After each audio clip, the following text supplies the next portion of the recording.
Hello, Raw Onion listeners.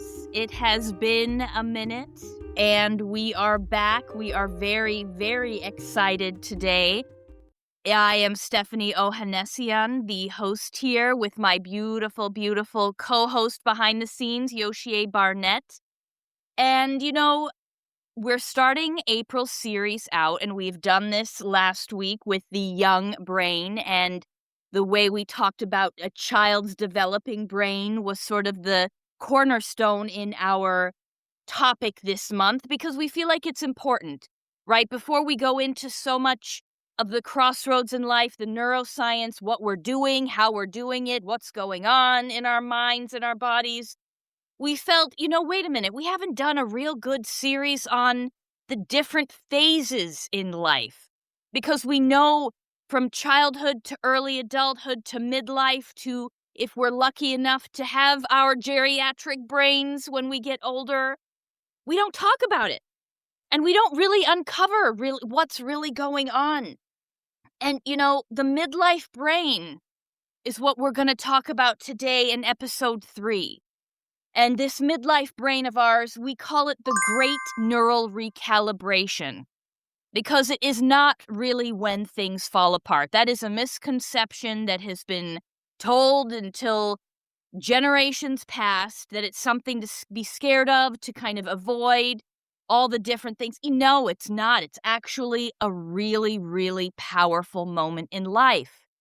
And we have to wrap our heads around that, literally and figuratively, and really figure out, wait a minute, yes, it's a change. Yes, it's a recalibration, but it's good and it's strong. And this is where we really hone into our superpowers. So there's a lot to look forward to in this time of life.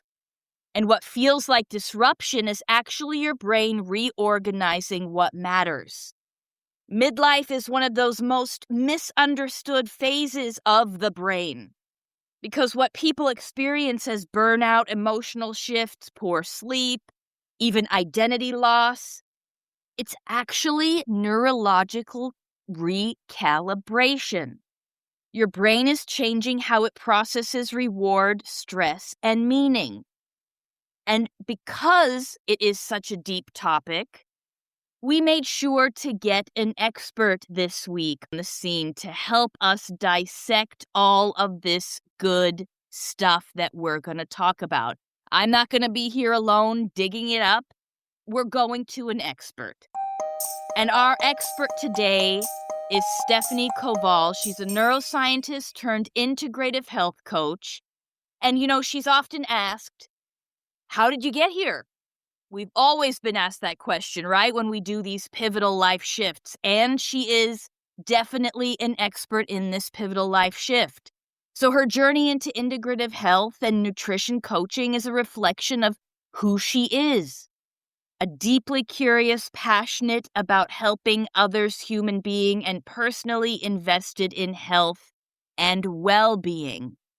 And through her education and personal experiences, she's learned, how do we deal with direct influences on our health, our happiness, and our longevity?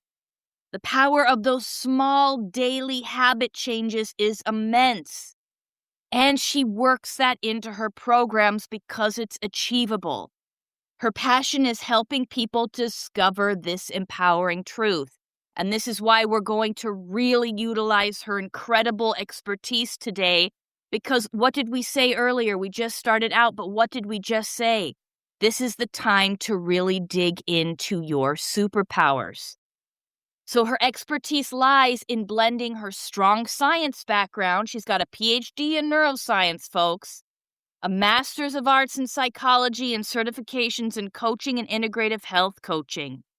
And she guides clients towards highly impactful, sustainable health transformations with really long-standing behavioral changes that can feel overwhelming. That's what she works with. The stuff that leaves us stuck. So through an evidence-based approach, she helps rewire habits using neuroscience-backed strategies, making behavior change feel not only possible but rewarding, grounded in positive psychology. This is a key word here, positive psychology, folks. Her coaching process is designed to be highly doable and personally fulfilling, helping clients create lasting, meaningful improvements in their health. And the best part is her clients feel the difference. And that is what we are all about here at the Raw Onion, right? We want to unpack the stuff, but we also want to feel the difference while we do it. So before I introduce Stephanie Koval, I want to make sure everybody knows, the big thing happening here at this time of life. And most people don't realize this. Because there's so much going on, there is a change for the better. But there's also a change in the dopamine receptors. They decline about 10% per decade after early adulthood. So the same things that used to excite you literally don't hit the same. So Stephanie Koval, welcome, my friend. And before we break this down piece by piece, dopamine, serotonin, all the good stuff, from your perspective, where do people actually first start feeling this shift? And hello, welcome. We are so happy to have you, my friend. Stephanie, it's so great to be here with you. And let me just say, I just love how you teed up this conversation because this is a phase about recalibration and reframing what is going on in your life. It's a time to curate what's going well. Let's keep that good stuff. What's maybe not so great. So that's really one of the first things that people often start to notice. Hey, I had been doing so great in this. I've been a great sleeper. I've been a great eater. My weight stayed the same, my memory. And somehow one of those things, what I was doing, is no longer producing the same results. Okay. We note that change. Okay. And what often happens is we become fearful. Okay. So, how do we set ourselves up for viewing that change? Kind of like how we viewed puberty, a big change. This is another one of those phases in life's change that we need to embrace and say, okay, what's working? What's not working? And let's retool on that. And it can be from any of those pillars of health and wellness that we talk about: sleep, nutrition, how I manage stress, okay, how interacting with people. Maybe we're thinking about shifting our hours, reducing time at work, or we've launched children and there's less people in the house that we're interacting with. So maybe our social contacts have reduced in some way. So all these pillars, they all matter. Well, and they're all huge. They're all foundational pillars. And so I love what you acknowledge right off the bat is fear. And, I'm no stranger to anxiety. I have to mindfully control it every day. And that took years to really hone a process that worked for me. But now with this phase in life that millions and millions of women are entering, and the fear of when you see things starting to change, and also kind of taking a look at all of these different pillars that you're mentioning.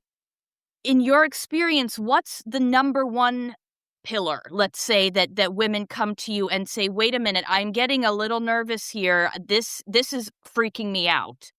What do people come to you and say, help me, I need help with this first? Yeah, really great question. And I have to be honest and say there are two buckets.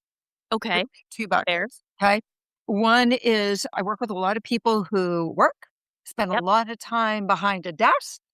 And so for men, a little bit different than women, it might be the stress. It might be the gaining weight around that midsection. It might be that biomarkers have changed. Gosh, I'm not keeping it to good, clean two buckets. I'm Stephanie. So sorry about Give that. me all the buckets, girl. Give Yeah. me all the So buckets. yeah, it might for men, it's either the stress usually, or they've gone to the doctor and their blood pressure's up, their cholesterol is changing, they're gaining weight in that midsection. So they're starting to notice what's called, metabolic symptoms, okay, of aging, of slowing down, but our lifestyle is also. So that's kind of the things that bring men in. Got it. Okay. Okay. For women, it is often that sleep. Okay, they're not sleeping as well. They're noticing that maybe they're not feeling mentally as sharp, that they're attributing to not sleeping well. Okay, they may be dealing with some perimenopausal symptoms, the hot flashes, some weight gain, also often in that midsection. Okay, and for women, that has a really unique specific connotation. There's a lot of social pressure to look a certain way. And so they're kind of feeling like maybe I'm getting marginalized a little bit, that I need to be, in the professional, I need to look a certain way. So they want to look a certain way, they want to feel a certain way. And that's often reflected in what's going on with them metabolically, as manifested by some weight gain. Well, Okay.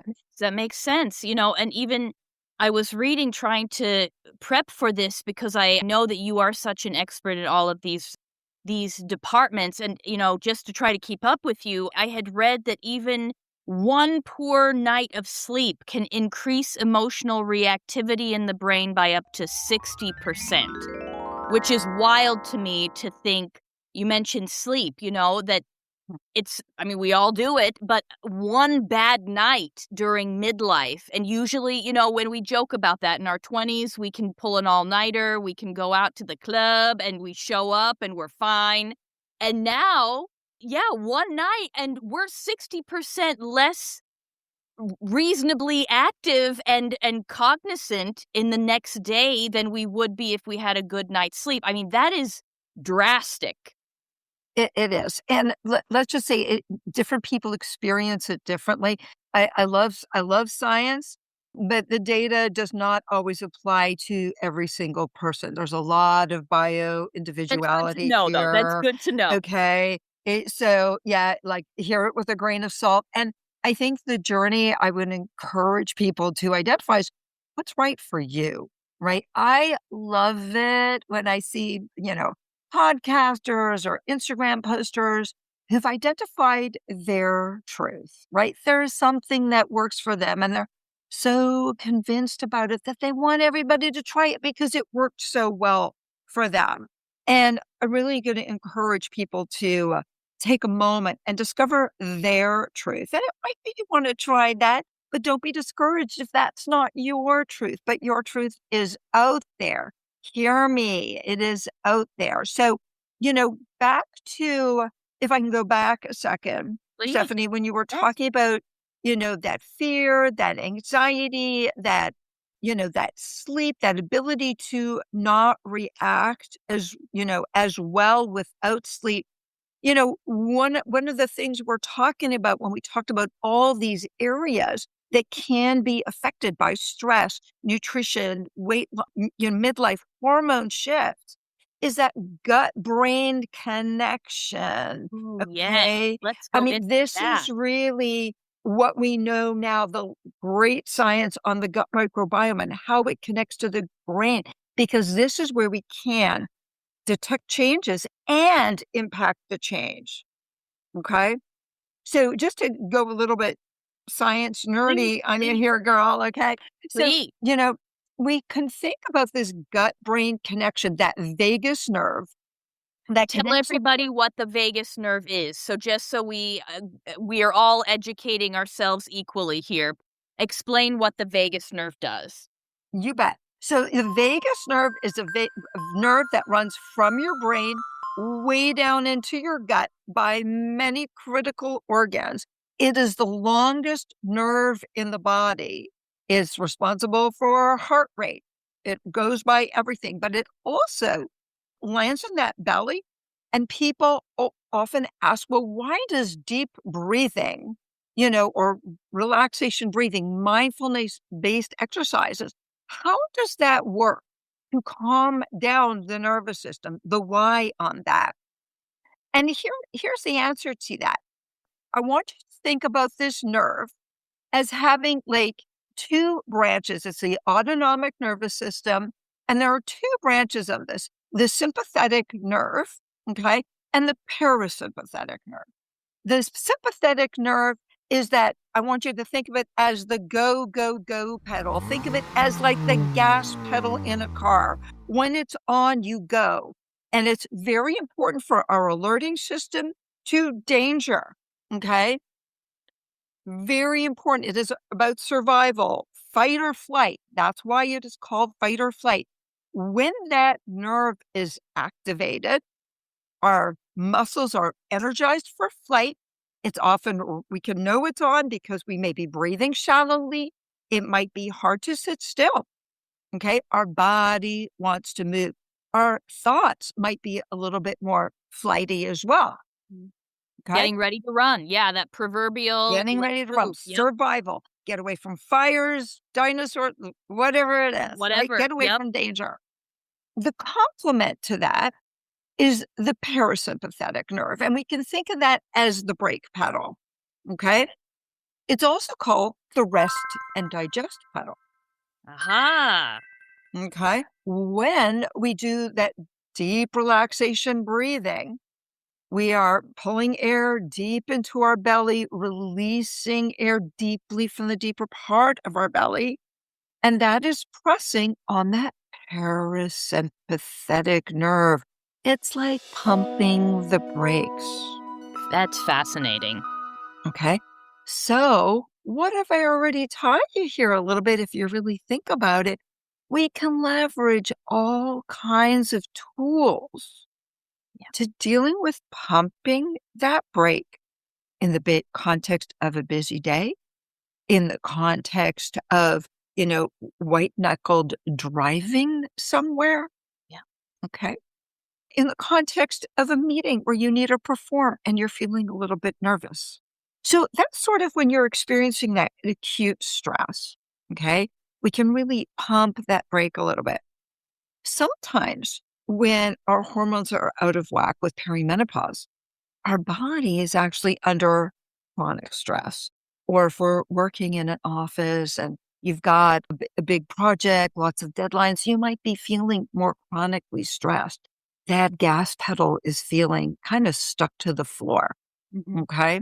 And it's hard to focus on breathing, for example, to shift it off. So there are many, many ways to pump that brake pedal. Okay. Mm-hmm. Let me ask you a quick question here. This is absolutely fascinating. And I want you to go much deeper, as deep as this, because this is it's so interesting. Now, I just have a question for you. You mentioned, perimenopause, that time of life, and then let's say work life. Why is it that during these times, maybe, it starts different times for everybody, maybe late 30s, early 40s, maybe a little later. That's not so important to my question. My question to you is, what happens, let's say, when we can power through those stressful moments a little differently in our 20s or 30s, but now we get to this phase in life where maybe a meeting becomes really almost overwhelming. And it's not necessarily that the stressor has changed, but our reaction to it. It's almost like, even for me, I can speak from experience. 10 years ago, yeah, I had stress around work and meetings. Now I would almost try to avoid it altogether, or it's just, my brain is accepting it differently. Maybe it's not even as important to me. The framing of how I'm reacting to those stressors is different, which makes it much harder, right? Because, like, to your point, either that gas pedal is then fully on and I really feel it and I really want to run for the hills, or I'm trying to kind of regulate my nervous system and then my brain just sort of, there's really the middle ground of logic sort of seems to evaporate. And again, maybe I'm the only one here, but I kind of doubt it. So can you enlighten us on what our relationship is to the parasympathetic and sympathetic nervous systems during this time in life. That's really a great question. And again, it's going to have some different answers for different people. Like, in Gotcha. other words, what I want to say is, oh, what the solution is. What's that pathway out of it? Getting that brake pedal going, if you will. That's going to look different for different people, lots of different tools. And we could talk on that for a very long time. Okay. But to stay closer to the data of what's going on midlife, that we're maybe noticing it differently and feel like making some choices differently, maybe out of some of that fear and anxiety. So think about it like this. We are the accumulation of the life we've lived. Okay. We've talked about some things that work for you and some things that don't. When we're deep in the trenches of trying to do the same thing, we may not be necessarily be able to identify, okay, what's the thing that's not working anymore? Okay.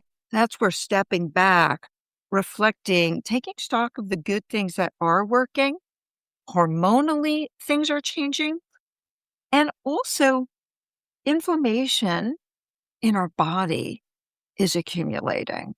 Okay. So when we were younger, a little bit of inflammation can go away kind of quickly. Okay. But over time, if there are pedals or things that we're doing that aren't working for us so much anymore, and we don't really necessarily know it, what is triggering us to reorient us to that there is something going on in the body? For men, it can be like that blood work. It can be that accumulation. It can be the shift in our hormones that are making us aware that, I'm not as quick to recall things anymore. If we did a detailed panel of blood work, for example, a little bit beyond the basic, we might notice that we need more vitamin B than we used to. Tell Okay. us what vitamin B does. Vitamin B, well, there's a variety of types of vitamin B, but vitamin B6, vitamin B12, these are really important for memory. Uh, Okay. Vitamin B deficiencies can really mimic, like it's a pretty strong memory impairment. It's really important for encoding, laying down those memories, as is magnesium. So the point being that oftentimes we don't know these things until we delve deeply into them. So noticing that, hey, I'm not responding like I used to or like I want to. And we can talk about changing the context of behavior. I'm not going to do that anymore, letting things go. Mhm. There's a wisdom that comes from our aging as well that can also make us say, hey, I never really loved it. I did it. I'm going to choose not to do that anymore. So when we talk about curating your life at this moment, this is a moment for taking stock. What do you want to do? What are you choosing to do? What are you ready to let go of? Can be really a powerful moment. Well, that's why they say, right, that it's one of those beautiful times where you just, not that you don't care anymore, but you really, if somebody doesn't like you, if somebody doesn't like your outfit, if somebody has a problem with the car you drive or what, who cares? Right? This sort of let me keep up with the Joneses is so much effort, and what a waste of time. It almost becomes laughable because you're realizing that, wait a minute, and to use your words so beautifully that you said so eloquently, it's a time to begin curating your own life and that you're not living for other people. If you have kids, usually they're old enough at this stage to kind of fend for themselves a bit. You have a bit more time to think, wait a minute, looking at past experiences, I can look back at a long enough period of time now where I see what worked, what didn't work. And I'd like to even go back to your topic of gut brain health, right? I mean, talk about fad diets. I've done every which way to the sun to lose 20 pounds, and some worked, some didn't. Now at this stage in life, I would not do that. I would listen to my overall mental and physical health, what I truly need to be healthy. So go a little bit deeper with this sort of overall health, your gut brain analysis, and also why quick fixes stop working at this point in life. Why we need to look for the sort of long-term rhythmic routine that will really offer us the healthy longevity and clarity of mind that we're looking for here. Yeah. Yeah. So, gosh, we are going to get to the gut microbiome and Yes. realize that most of your dopamine and serotonin hormones that change, neurotransmitters that change as we mature, they're mostly manufactured in our gut microbiome. What are they based on? It's based on what we eat. Okay, so now you're starting to see how the gut microbiome, you've got the stress part, you've got the nutrition piece, you've got that memory piece and the dopamine, how we feel, our happiness, our ability to feel elated, our mood balancing of that serotonin, all coming from here. This is where that integrative health approach Gotcha. all comes together. Are you Okay. listening to this, folks? This is gems that Stephanie Koval is giving us right now. The puzzle is starting to come together. So listen carefully because it really starts to make Mhm. sense what you're saying. This is brilliant. Okay. Okay. So, what do we know now? Science has changed. Okay. Yes, we need, we'll talk, people talk or doctors talk about BMI, optimal weight, waist to chest circumference differences, all of this. Why are these things important? It is about that inflammation. Why do fad diets? Why do we have so many? Because they stop working. Okay. People go off of one and they gain the weight back and then they go on to the next one. It's not to say the weight loss doesn't stay for people. But one of the things we notice as we're maturing, when we're in this age, we're going to call it recalibration and curating phase. There we Okay, go. Stephanie, can Love we it. call it Love it. something activating? Is that, yeah, these things don't work for us anymore. What do we need to do to get ourselves to feel our best? Okay, to get our health markers in the right direction. One of those might be weight or waist circumference. Okay. If we're feeding our car gasoline, I'm going to go back to that car Yep. metaphor. We aim for the best kind of gas we can put in the car to get the most mileage out of it. We need to treat our bodies the same way. Okay. It's about proper fueling, folks. We started with the DASH diet. Or the Mediterranean diet, DASH diet. Now we're at the MIND diet. And what do these all have in common? Anti-inflammatory, keeping inflammation down in our body. How do we do that? Okay. It is through what we eat. Think close to nature, your leafy greens. We know that we need 5 to 6 servings of that. Okay. A week. Every Like, day. think about it. You need dark green leafies, a cup every day. Set yourself up for success. The biggest part of your nutrition should be that plant-based nutrition, moving into whole grains, away from refined grains. The movement is away from anything that's processed.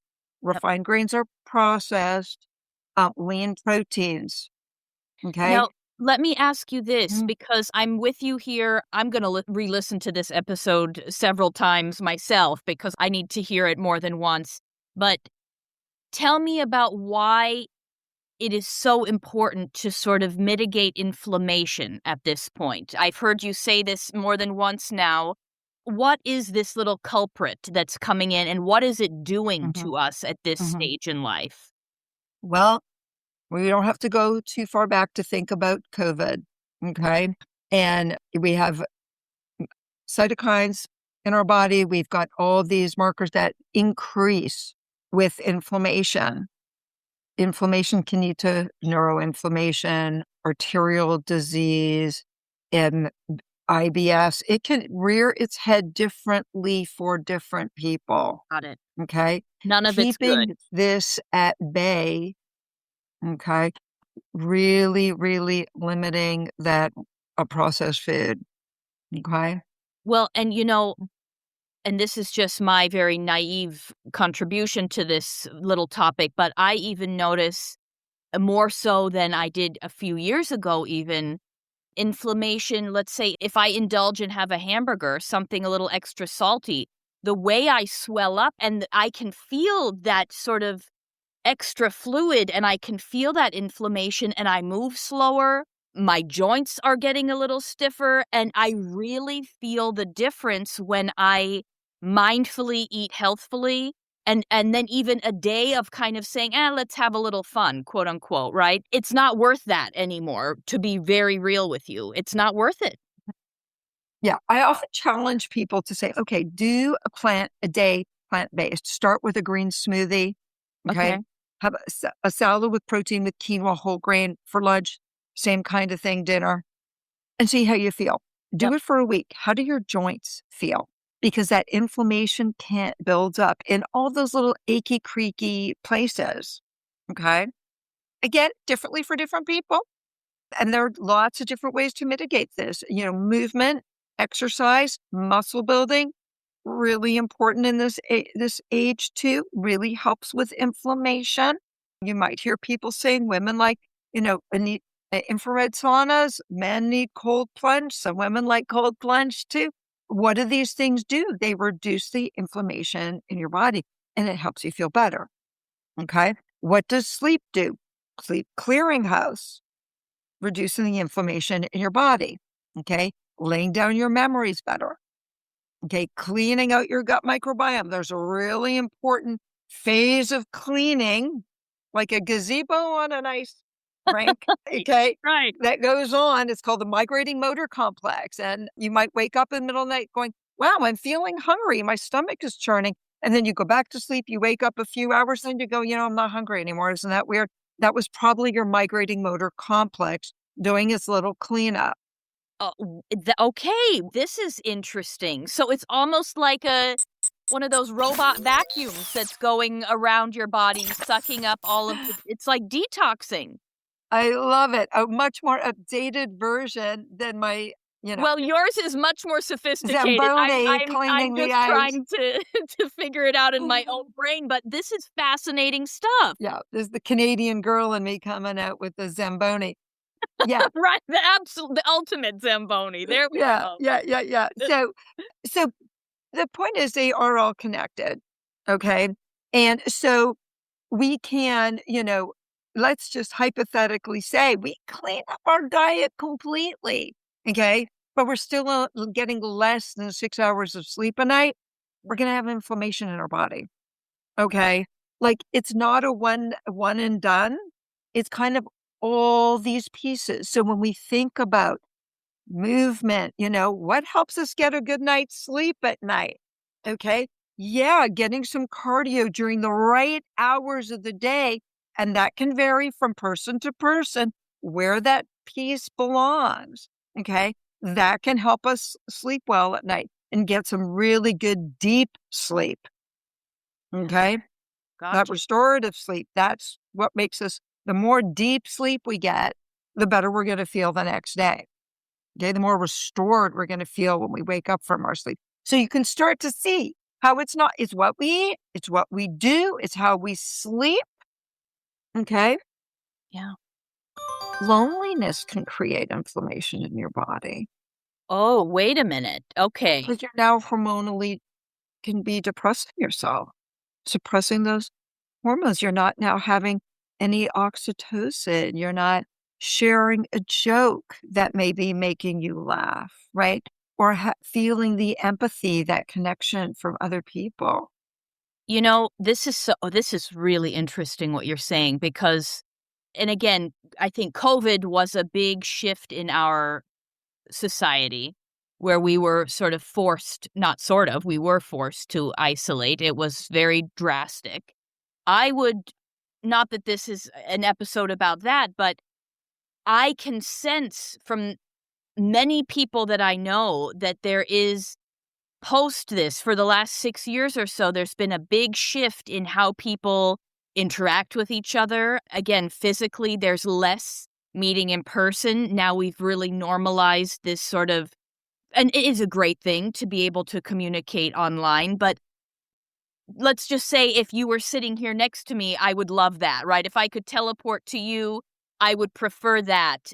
There's something, right? We share energy. We're a herd mentality. We're designed that way. We're a collective society of humans. And many people I talk to now, they do mention this time in life. Maybe their jobs, they work from home. Maybe their, again, their everyday needs with their kids are shifting. And a lot of people don't have friendships that they used to have 10 years ago. And nobody wants to really admit, and I don't know if it's sort of a taboo subject, I'll ask you that, hey, you know what? I'm actually really darn lonely. And there is, I would venture to say, a loneliness epidemic happening for many reasons. Now, tell me how this really comes into play with all of the other things that we're talking about here. This is Yeah. fascinating stuff, guys. Yeah. Please, we're all in this here together. Yeah. Well, think about it like this. Like, again, we're curating and recalibrating what's going on in that midlife. Think about what could be happening. You may be launching your kids to college. You may be spending more or less time at work. If you're working remotely, there's no water cooler Yep. connection For good or anymore. for bad, right? For That good or for connection, yeah. bad, right? There's no spontaneous creativity and conversations in the hallway, so you're not having that levels of engagement. I work with a lot of companies where people do hybrid, like, and I was getting used to going back to, right? Different rhythm, different sensory kinds of overloads, right? Because what our body adapts to. So, really encouraging that connectivity. What do we know from blue zones? What do we know for not just lifespan, but health span?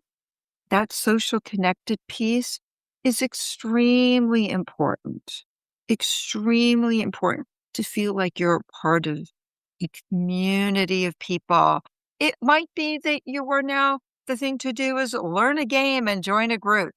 It could be that you're joining a book club group. It could be that you're joining an investment club or you're hiking with people on the weekend.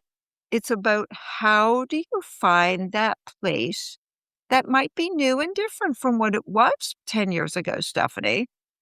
Okay. But how do we still find it? One of the really interesting things, too, is what's happening with gyms around.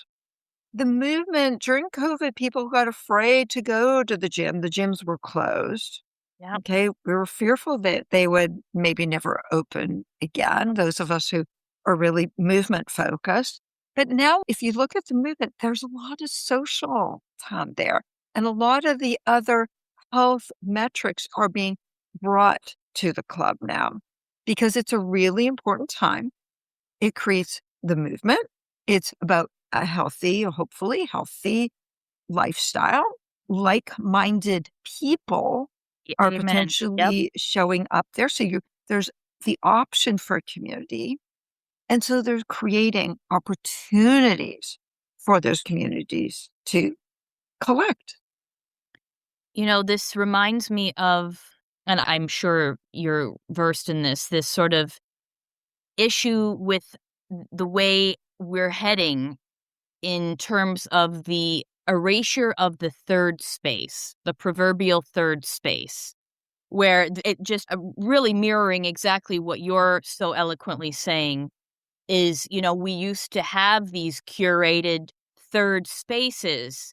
Let's maybe a park or to your point, water cooler, these alternate little third spaces where we would have those engagement moments and we would connect. And Mm. when that is eliminated, and a lot of people kind of compare the European lifestyle to the American one, right? Where Mhm. there's the cafes, the museums, the outdoor concerts. There's so much more engagement, Mhm. a Mhm. third Mhm. space, which really has been eliminated in so many parts of our society. Now, mind you, I'm saying US, I understand and respect Mhm. you're Canadian, but I'm saying, look, just globally, we could even say this, right? That there is sort of a change in how our external culture is set up. I love this call out, Stephanie. This is beautiful. And I love how you brought in the different ways that different cultures have had solutions to that third space over time. You think about like pubs in Yes, British culture. yes. Okay. There were places that people connected at the end of a day. Yeah. Okay. And there's a shift. We need this back. So whether it's still in people's homes, friends group, book club, whatever that looks like for you, a walking group, all right? So maybe you are checking a couple boxes, like you're curating your time, which is, a really important commodity in this mid-life phase, right? You may still be having teenage kids that you're dealing with. You may be having a spouse, or you now may be left alone with your spouse and you're needing to reconnect in ways that are now not about the children. You may be dealing with aging parents. So people find themselves engaged in so much. Where are they going to disengage? Okay. And I think that's what you're talking about Yeah. when you talk about that third space. Is it libraries? Not so much anymore, Right. right? So where do people go to find it? That's where if you go to online places again, like Meetup, Meetup has all these kind of hobby groups where you want to go hiking, look on Meetup, look where the local group is going, join them. Yeah. All right. This is not necessarily a social introduction. There's no pressure. It's a group of people doing things that enjoy the same thing. Yeah. All right. So, Yeah. we've touched on a lot of the pillars of health and wellness. You can see that there's a lot going on that our bodies are maybe less forgiving about in this mid age, where there's hormones changing, social context, as we've said, has changed for potentially a multitude of reasons that post COVID, that loss of that third space, maybe less family dinners now with kids gone, or that there's less engagement there. The work might be remote or hybrid, so some different time pressures. The food we're eating plays a really important role, and we may be noticing that what we're eating is not working for us as well anymore. How is our middle age or beyond, okay, showing up for us? What are some of the ways that we're noticing that we would like to recalibrate? We talked about sleep, talked about nutrition. We talked a little bit about movement. Really could spend a whole podcast talking about movement and the importance of weightlifting, strength building in this, starting now, building it on because muscle deteriorates, unfortunately, with age, and we need to fight that and push back, and we can win that battle if we fight it right. Yep. Okay. So noticing one area that you would like to make some change and explore what feels good to you when you make a change there. Is it that for sleep? I'm putting my phone away an hour before bed and doing something self-care, relaxing, reading a book, wind down yoga, taking, a luxurious shower or bath, like taking a walk with the dog. What's going to feel good? That's going to help our energy come down to set us up for a good night's sleep. How can I set up some good food for myself the next day? Maybe prepare it on the weekend. I'm not as stressed, not as Yeah. time crunched. How can we honor all the good things we've got on going on in our life and make one small change that might make us feel better? It's doable. And it only has to start with one small change. I love that you say that because ambition towards achievement, that sort of driver also shifts in this stage in life too, right? Not because people become less ambitious or less caring, but because the brain sort of reprioritizes the meaning of certain things, right? Now we're looking at connection and alignment and health in terms of what is my goal to achieve. It's a different achievement metric than it was a few years ago. And I love that you mentioned choosing one thing, that we're not here to run a 26-mile marathon and be this habit stacking warrior. Maybe that will come in time. To your point, everybody's different, but just this one choosing one thing, that already, just for me to hear that, lessens my anxiety of, oh gosh, what now? How do I start this journey, right? So let me ask you as a professional here, Stephanie, and I preface this by saying, again, to your point, yes, we're all different and it will mean something different to everyone, but if you had to choose one thing to begin with, where would you sort of try to focus that one starter habit? What would that be? Well, I'm going to be honest with you, Stephanie, and say, if you ask me tomorrow, I may have a different idea. Totally fair answer. But I think what I'd like to say is make a decision, tune in heart and head. What do I feel I need? And then answer it with your head. What do I need information wise to change that? Do I feel I need more energy? Do I feel I need more sleep? Do I feel I need some connectivity? Yeah. Okay. So I think I'd like to start with that tuning in. We get to be so head driven, tuning into our bodies a little bit more. There's many ways to do that, of course. Would that be maybe starting to write everything down, how you're feeling, or is that just having a moment with yourself, taking a little walk? Or, I mean, how do you start to really tap in? Because, this monkey mind is real, right? This constant buzz of the brain. How do we figure it out? Yeah. Stephanie, this is a great question. And it is possibly the most, you know, bio-unique variable, right? So how this works for people. So we could do things like journaling, getting rid of all the things that you're carrying in your head. The I like to tell people to write end of work day, like maybe an hour before end of day, a done list, all the things you did that day, Great tip. followed by the to do, and then wrapping that list up. The third part, maybe the most important, what am I proud of about today? How did I show up today? If I'm going to be the best witness to my life, what are the highlights? What makes me feel good from my day? What did I do that made me feel all right, Steph? Yeah. Okay. And walk away with that. Okay. Because that's going to end your day with a wow feeling.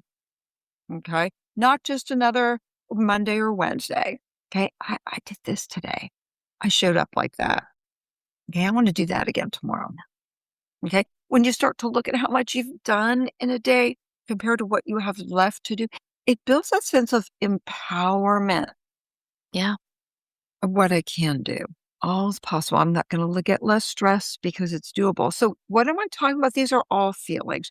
It might be that we can't get out of our head, that our head is so tired, we just can't do this journaling. It might be that what you want to do is take a mindful shower where you're grounding into the sensory experiences that exist in the shower, all the fragrances that we can take in with our nose, using our greatest sensory organ, our skin, to feel the temperature of the water, the texture, again, the soap, the bubbles, the sounds. We don't want taste necessarily in the shower, but there's lots to appreciate in a sensory kind of way. So getting out of our heads and opening up our senses.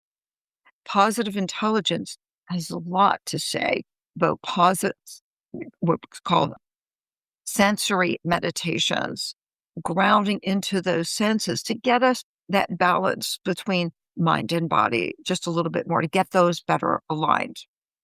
Well, and as a neuroscientist too, this, I mean, what you're saying, that's neuroplasticity right there, right? And I mean, as we sort of wind down this episode, I wish I could talk to you here all day, but I know you're incredibly busy. But I mean, explain as we wrap up why this matters so much. Because even taking a mindful shower, being very aware, cognizant of the feelings, the sensations, the sort of the tangible aspects of life, how that is such a brilliant way to start to Yeah. figure out what it is that you need and love and want more of in your life. To explain to the Mhm. listeners what Yeah. this is doing neuroplastic Yeah. wise to our And mind. I really, gosh, realize that we sort of left something big on the table here. It's about cortisol reduction. Gotcha. Okay. Cortisol is that thing that creates inflammation in the body. It's from that fight or flight, and it can Yeah. be chronically elevated with chronic stress. So when we ground into ourselves and calm down, we are releasing that gas pedal, okay, pressing on that brake pedal, and that is stopping the cortisol from rising and accumulating in our body. That makes Okay. sense. Yes, Stephanie, I wish I had talked about cortisol a little earlier in there. Sorry about that. Oh, no, please. I mean, look, there's nothing that you have said that isn't incredibly pertinent. Really, this is by far one of our most informative episodes we've done to date because actually, maybe this is a beautifully organic way to wrap up because what you're saying really ends and begins with cortisol. And I know I'm oversimplifying that by a long shot, but as we kind of take all of this into account, is cortisol sort of that petrol or the gas we're putting in our system? Maybe it's sort of, how can we make an analogy out of it? Is it more of Yeah. like a dirty gasoline that we're putting into our tanks that's sort of clogging up our Yeah. pipes? Well, wait, I mean, understand that it really has its important critical purpose in our bodies, right? It does.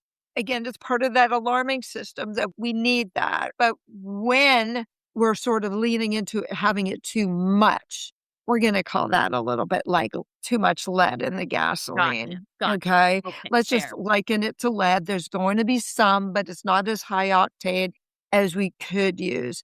And it is part of building that inflammation in our body that we really don't want over time. That makes sense. And every single thing that you've mentioned here is really coming down to the brass tacks of it all that we want to, again, in your words, reduce the inflammation. Yes. And, from a neuroscience point of view, understand that it all comes gut brain connection. This is how we interact with our brain through our bodies. How do we build our habits? How do we nourish ourselves? How does that nourishment get to the brain? It is through that gut brain connection. There are communication signals, and we could spend a whole episode talking about the communication between all of them. But this is how our lifestyle, the choices that we make, when we start to take stock midlife, what's not working, making that one change, you are improving that communication to your brain that will help your brain function more optimally. So, ladies and gentlemen, listeners here, we've learned that this is not just about one thing. This is really about taking stock of all of the parts of our mechanism, of our machine, of our proverbial automobile that we're fine tuning, and curating the version that we want. This is where that cultivation moment comes in life, and it is something to truly look forward to. And now, Stephanie Koval, how do people reach out to you and find you so they can work directly with you? Because I can foresee you getting a lot of emails after this asking if people can work with you directly, because this is what you've offered here is beyond important. So how do people reach you, and tell us a little about the practice that you have so we can make sure that people have a easy way to get in touch with you? The easiest way is my email, Stephanie at Realize Better Health. Realize Better Health is my business website name. So obviously going to my website is a great way to reach me as well.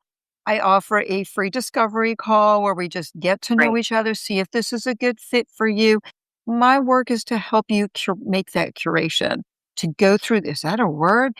Curate that process. Like, look, take stock of all the pillars and help you find a way to make your unique change. We partner to create a plan that's going to work for you and your unique life, your unique health. And then I'm a investigator with you. Yeah. Go out, take a step, see what works, come back, and we fine tune. We're not going to overhaul more than we need to. Yeah. Okay. So in that discovery call, we'll talk about, what are you here for? What are you looking for? How could this work for you? And then we'll go from there. I love it. And I help people realize better health. well, your company is aptly named, really. And let's not take that for granted, ladies and gentlemen. Realizing better health in especially this stage in life, but any stage in life, that is where we're nothing without it. We're nothing without it. And if there are things we can do to optimize during this time in life or any time in life, why wouldn't we? Why wouldn't we? And midlife is not when things fall apart. I think we've realized that today. This is the time where things actually come together. It's when your brain starts letting you operate in a way that is aligned to you and your essence. This is something to look forward to. This is something to celebrate. And if it's done well, this is a whole new chapter for us, for anyone coming into this chapter and transitioning through this chapter. It is something to celebrate. So you can stop fighting yourself and start working with your biology. And you know what's really interesting is that not every culture experiences this phase the way we do here in the West. In places like Japan, even perimenopause is not a frame of decline. It's seen as a transition to more of a respected, grounded phase in life. And this is something that we've mirrored here today. There's even less language around symptoms, but more emphasis on balance, longevity, social roles, and again, exactly what Stephanie Koval brought into the dialogue today. So when you look at that through a neuroscience lens, it makes sense, because midlife is a brain that's becoming less reactive, more reflective, and more discerning. And that is the brain in your gut and the brain in your head. It's wired now for wisdom and not urgency. So part of what we're navigating isn't just biological, it's cultural conditioning. How are we really wanting to continue? We've been taught to interpret this shift as something that might be going wrong, when in reality, it may be one of the most intelligent transitions our brains will ever make in this lifetime. So the more we understand that, the more we can meet this phase with respect instead of resistance. And with guides like this, our expert today, Stephanie Koval, it makes it more fascinating and more pertinent than ever. And because of your expertise, a lot less scary. So thank you from the bottom of our hearts, Yoshi and myself, and to the many, many listeners out there. You have just been of service more than you will ever know. Thank you so much for being here with us today. Stephanie, thank you so much. And Yoshi, for having me on your show. Always excited to help people feel better. And thank you for giving me an opportunity to reach more people. It is our honor. It is our honor. And with that, We are the Raw Onion. Thank you so much for listening. This is where we peel back the layers, and we peeled it back today. Thank you so much, and we will hear you and see you on the next one. Be well, everyone. Stay tuned for next episode, and thank you for listening.